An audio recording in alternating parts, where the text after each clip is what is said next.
मुंबई पुणे द्रुतगती मार्गावर आजपासून 3 दिवसांचा ब्लॉक असणार आहे। दुपारी 12 ते 3 या दरम्यान हा ब्लॉक असेल। पुलाचे गर्डर बसवण्यासाठी हा ब्लॉक घेण्याचा निर्णय घेण्यात आलाय। दरम्यान मुंबईवरून पुण्याकडे जाणाऱ्या वाहतुकीत बदल करण्यात आलेत। वळवण ते वर्सोलिटा टोलनाका इथून देहू रोड मार्गे सर्व वाहतूक पुण्याकडे वळवण्यात आली आहे। दुपारी 3 नंतर पुन्हा एकदा द्रुतगती मार्ग खुला केला जाईल। पुण्याहून मुंबईकडे जाणाऱ्या वाहतुकीत कोणताही बदल नसेल। 3 दिवस मुंबईकडे जाणारी वाहतूक द्रुतगतीवरून सुरू राहील। दरम्यान याचाच आढावा घेतला आमचे प्रतिनिधी सुशांत डुंबरे यांनी। पाहूयात।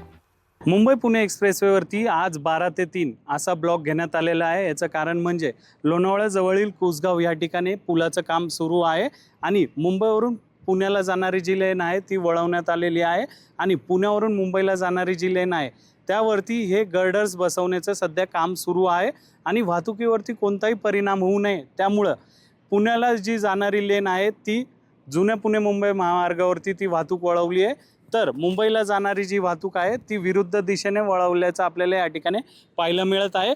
कोणताही वाहतुकीवरती परिणाम होऊ नये त्यासाठी प्रशासनाने या ठिकाणी खबरदारी घेतलेली आहे।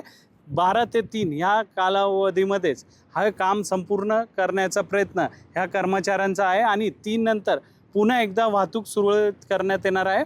आपण या ठिकाणी पाहू शकतो युद्ध पातळीवरती या ठिकाणी काम सुरू आहे आणि लवकरात लवकर हे काम कसं पूर्ण होईल असाच प्रयत्न सध्या या ठिकाणी आपल्याला दिसत आहे। कोणतीही वाहतुकीला अडचण आली किंवा काही त्रास झाला तर रस्ते विकास महामंडळाने जे क्रमांक दिलेले आहेत त्याच्याशी संपर्क साधावा व महामार्गावरती पोलीस असतील त्यांच्याशी संपर्क साधावा। लगेच त्या ठिकाणी त्यांना मदत मिळाली जाईल। पूर्ण 3 दिवस अशाच पद्धतीने हा 3 तास ब्लॉक घेण्यात येणार असल्याचं रस्ते विकास महामंडळाकडून सांगण्यात आलेलं आहे। सुशांत डुंबरे, लोकशाही मराठी, लोणावळा।